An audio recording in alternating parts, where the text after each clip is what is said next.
Bueno, estamos aquí en el Instituto Bienestar, acompañados por el doctor Luciano Miguel Garavaglia, es alergista, vamos a hablar de alergia, es de inmunología y clínica médica también. Y bueno, por estos días el tema de las alergias, las vacunaciones, hay temas que la gente quiere saber y bueno, estamos acá para aclarar las dudas. ¿Cómo le va? Buenas tardes. Bueno, muy buenas tardes a toda la audiencia.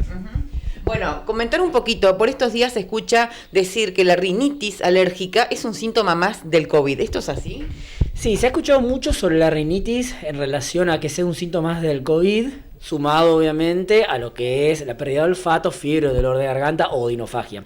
En realidad lo que hay que aclarar y lo que nosotros estamos tratando de aclarar en todos los medios es que la rinitis es una patología en sí, o sea, un conjunto de síntomas y signos. Una rinitis significa un paciente que tiene obstrucción nasal, estornudos, rinorrea, que es la caída de mucosidad por delante nasal, y dolor de cabeza. Eso es rinitis.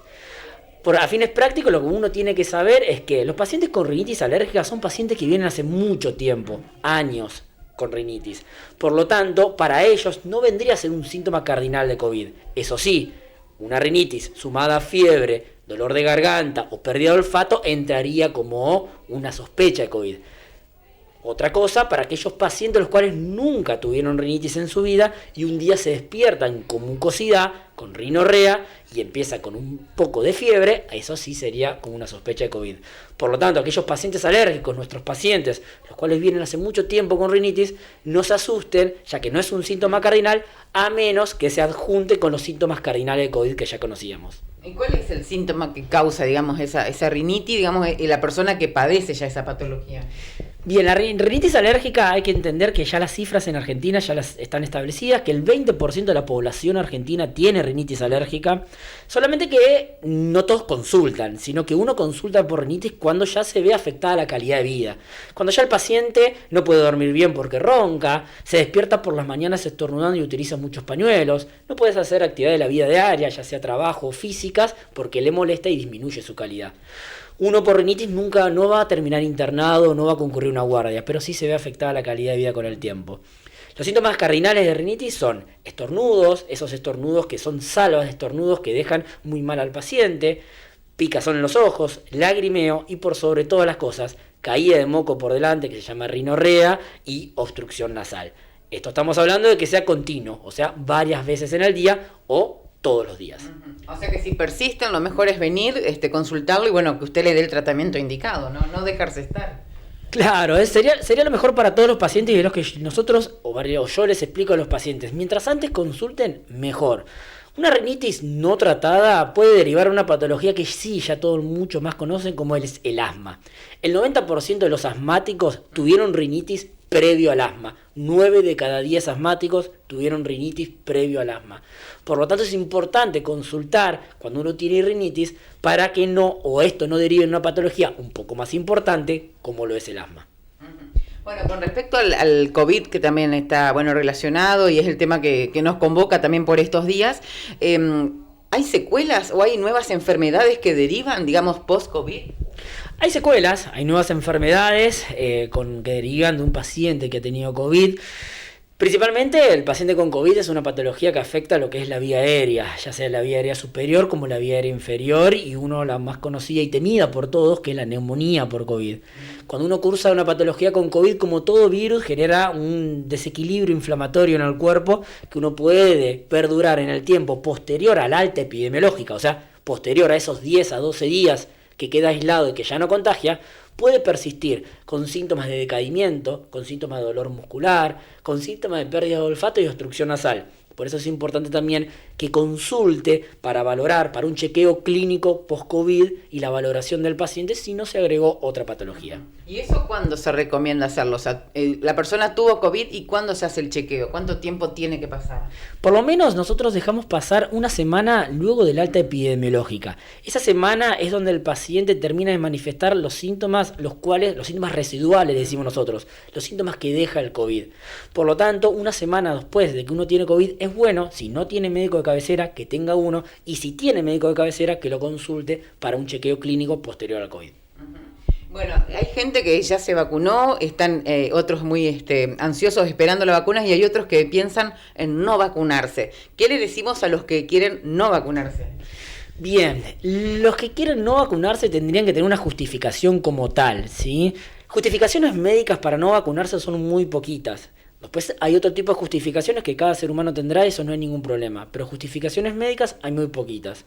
Desde el punto de vista alérgico, en un momento, ya hace varios meses, se empezó a pensar sobre que los pacientes alérgicos no se vacunen. Eso no es así.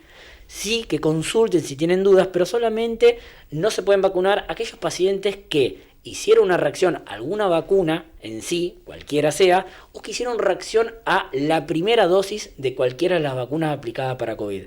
Esos pacientes les recomendamos que consulten para o que se les dé una premedicación o para que se le cancele la vacuna en base si es necesario. ¿Y cuál sería la reacción, por ejemplo, después de la primera dosis? ¿Qué pudo haber pasado?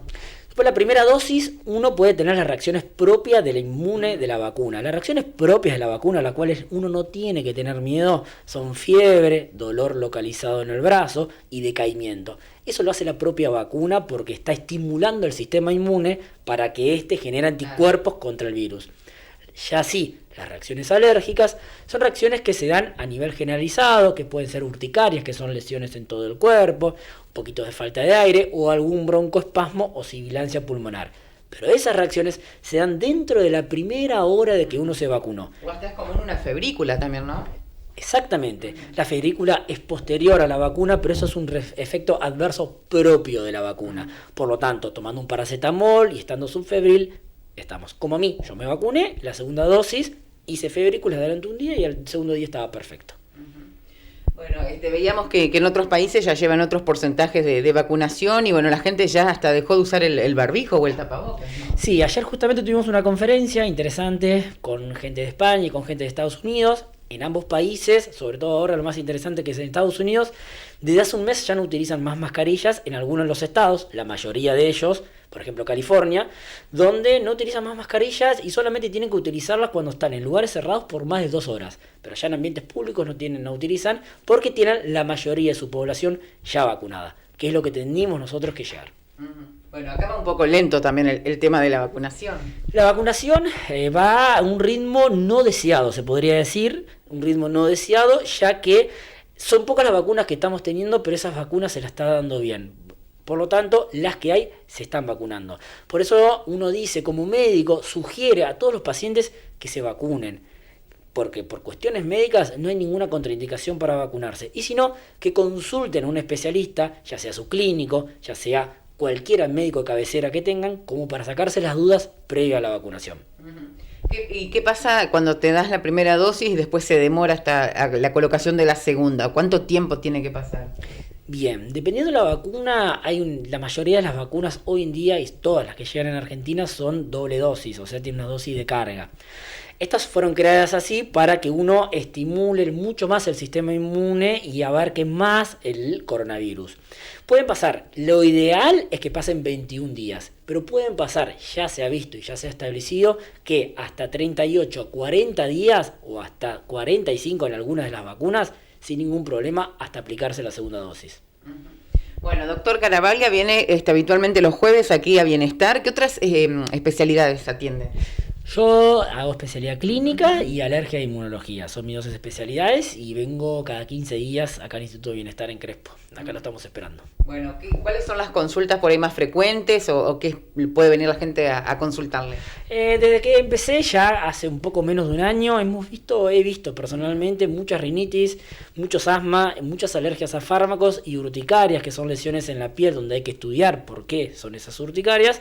Por lo tanto, y muchos muy pobres o no tratadas. Por lo tanto, es muy importante la consulta como para mejorar la calidad de vida del paciente y diagnosticar a qué son alérgicos. Claro, alérgico a los alimentos, por ejemplo, también. Tenemos alergias, puede haber alergias alimentarias, que se da principalmente en los niños, pero algunos adultos pueden tenerla, o hacer diagnóstico diferencial con intolerancia. No es lo mismo ser alérgico a la leche de vaca que intolerante a la leche de vaca. Como también puede haber también alergias a fármacos, que también muchos dicen que las tienen, pero es importante que si no las tienen, descartarlas, porque se estaría dando un fármaco alterno sin sentido. Bueno, así que si alguien tiene alguna duda, que bueno, no deje de consultarlo. Ahora, ¿cuándo vuelve a Crespo nuevamente? Calculo que es en 15 días, el 24. El 24 estaré por acá. Bueno, atiendo obras sociales también. Sí, obras sociales todas, sí, todas las que estén por el círculo médico, atendemos todas las obras sociales. Bueno, pedirle aquí el turno, entonces a las chicas de Instituto Bienestar. Bueno, le agradecemos muchísimo por su atención y por aclararnos tantas dudas. Muchísimas gracias, para eso estamos y lo que necesiten.